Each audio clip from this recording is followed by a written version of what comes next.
Hey guys, welcome back to the channel. Thanks for tuning in to MFO. Appreciate it. And we've been talking the last couple of days about the event on Santee Cooper, and I showed you yesterday the areas that I was fishing and the type of water and depth that I was fishing in, and you saw that I was throwing an Alabama rig. But during practice, I also threw a jerkbait quite a bit.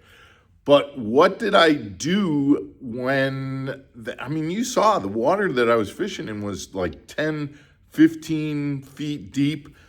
And those fish were related to either grass or stumps or sometimes brush piles on the bottom. Jerkbait was not calling them up to get that. A typical Megabass Vision 110 was just riding too high in the water column. So what I want to talk about today is what adaptations I made to the Vision 110 to get it to work down closer to those fish and where I was able to trigger some bites.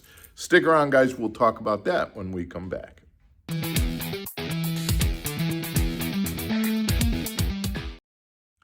Welcome back to Mark Fisher Outdoors, everybody. I'm Mark Fisher.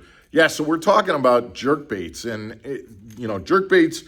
Springtime is going to be a jerkbait time of year. It's the time, but if the fish are related to the bottom or to even mid-level, and you're working water that is 10, 15, 20 feet deep, a jerkbait is not always going to call those fish up, especially if they're related to the bottom. So but it's such an effective tool. How do you get that jerkbait to work more in the mid water column rather than up at the top? Well, your Vision 110 is not going to do it in and of itself. You can get a 110 plus that'll dive a little deeper. I've used them. I've caught fish with them. I got to be honest. Number one, it still doesn't get you down to the depth you need. And that larger bill, in a lot of ways, I feel like you don't get the subtle movement of the Vision 110 that you do on the one with the larger bill. It doesn't give it, you'll get that generalized jerkbait feel, but it doesn't do that rolling as much when you just kind of twitch it instead of jerking it. And so I use it, but I would rather get my 110 to be lower in the water column. There's a tool that they make for it, and that is suspend strips and suspend dots. This is one that I've got, an older one that I've got that's got suspend strips. You can put them along the center, and you can put dots on them. To be honest, guys, I hate suspend strips and suspend dots. Number one, they very rarely stick for me where they really, really stay on. They'll start to peel off. You end up using super glue to get them to stay on. You end up having to wrap them this way, which I don't like. I would rather put them vertically on here. To be honest, personally, I've always had an issue with suspend strips and suspend dots. Not to mention the fact that you end up having to put like 4 or 5 of them on to get enough weight to actually do something. My solution is to literally wrap some solder along that hook shank. And so I'm going to show you how I do that today. And basically I keep in my terminal tackle box, that I've got all my little knickknacks in, I keep a roll of solder. And this is just a thin line of solder, lead solder. And now, if I can do this for you up close on the bait itself, I'm literally going to wrap this solder around the hook shank. So let me talk a little bit about strategy for this. First of all, depending on how much weight I want to add to the bait, if I'm not adding too much, I'm going to put it on the center hook shank. And that's going to, that'll allow that bait to kind of ride evenly because it's on the center hook shank. If I'm going to be adding more, because I really want it to get down, I'm going to put it on the back hook shank and the front one. That'll weight it evenly. And what that does is if I put it on these two and it's still not getting down as far, then I can put it on the center as well and give myself more weight. So typically, I'm probably going to go, okay, I'm going to put solder on this hook and this hook. We'll see how it goes, and if I need more, then I can put it on there. Very rarely do I just put it on the center one because that isn't going to give you that much weight. It's not going to bring it down. If I'm looking, what I saw at Santee Cooper was I know I need to get that jerk bait to ride 10 feet into the water column. I want that thing riding 10 feet below the surface. So I knew I had to put it on all of them. So let me show you what I'm doing here. I'm going to take this hook like this. And what I'm going to do is I'm going to take my wire. I'm not going to feed it through the split ring. I'm going to feed it through the eye of the hook.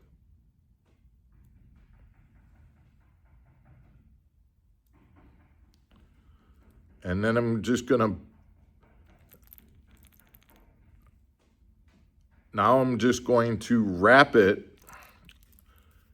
evenly around the hook shank. I'm not going to, double up or anything like that. I want to keep it even and smooth.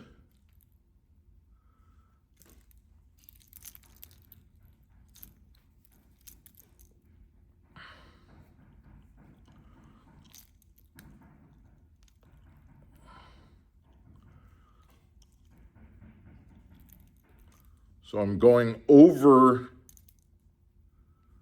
the lead end that I had, and then when I get that completely wrapped, and I'm just going to cut it and crimp it. And there you have it. Can you see that? So now what I've got, I think you can see that, and maybe you can see it against my black sweatshirt even better, but I don't want to get it anywhere along the bend of it, just on the shank itself. And then I would go ahead and do the same on this one. That's going to get it to sink level and work. And then again, if I need more weight, then I can go ahead and do that one as well. But it doesn't really add too much to it doesn't do anything to really negatively impact your hookup ratio. But it's going to, now what I can do is throw this bait out, let it count it down, let it sink to the desired depth. And in my case, what I wanted it to do was to sink about 10 feet so that it was about 5 feet, 7 feet off the bottom. Then I can start working that jerk bait. Now, obviously, you make a long cast, you're going to get that bait, and then when it starts to get closer to the boat, it's going to start to ride up, which actually I found that had a tendency, if I could find bass that were, maybe 10, 15 yards away, when it was in the strike zone and then started to ride up, that would trigger, you'd be amazed, I got a few bass that when it started to swim up, they started coming up because they were able to, it was close enough to get them interested, but when it started to swim away from them up higher, they really tracked it down and got into it and bit. So I had a lot of fish that were actually striking the bait closer to the boat. But it's all about, the solder. And again, guys, I know suspend strips, that's another way of doing it. I find that this gives a little bit more weight, gets you to the point where you can get to that depth quicker, work the bait, doesn't negatively impact the action on the bait, and doesn't impact your hookup percentage as well. So that's what I would recommend. Make sure you try that out this spring, because there are going to be times when you're jerkbait fishing that jerkbait riding high in the water column is not going to pull those fish that are along the bottom up. You're going to need to get that jerkbait down closer to them. So, guys, I appreciate you tuning in. If you haven't, please hit the subscribe button, the hype button, the like button. Send your comments. I'd love to know whether you guys have tried this, if you've got experience with using solder on your hooks. And we will see you again tomorrow on another episode of Mark Fisher Outdoors. Take care, everybody.